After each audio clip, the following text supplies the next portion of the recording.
problem of scientific fraud has been reaching epidemic proportions in recent years, with increasing numbers of retracted papers in scientific journals. There's even a blog called Retraction Watch that keeps tabs on these things. In my recent conversation with Ron Bailey, Reason Magazine's fine science writer, I asked him about what he thinks is behind all this. Well, the increase was substantial, and mostly, what they found is that 70% of the papers that were withdrawn over the last 30 years or so turned out to be fraudulent.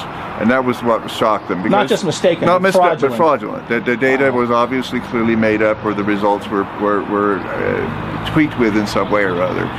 And the problem that you have is probably there's a huge amount of competition inside the field right now, and you basically try your best to attract grants your way. So that's what you're doing. You're tweaking the results in order to get something really interesting, so that more grants will come your way. The problem I find, though, is a deeper problem, though, is the stuff that a epidemiologist named Ioannidis has come up with. It basically looks at the data, and his conclusion, a really brilliant article, is that most scientific results reported in journals are false. Just false. And by what that he means, essentially, that they've not been replicated, that they are, the effects, especially in epidemiology, that they are trying to find are so tiny that it would be almost impossible to replicate them in any case.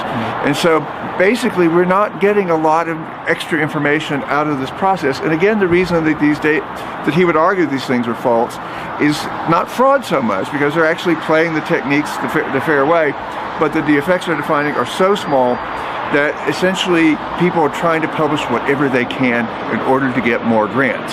And so they'll just publish anything. Now, there was an even worse study, in my opinion, came out recently, about 6 months ago, where a couple of researchers that work for biotech companies were looking for cancer targets. They were looking through the literature, the peer-reviewed literature, to find targets for new drugs for cancer. And so they tried to replicate the 50 most cited papers in this area, and they discovered only 7, I think, of them were actually replicable.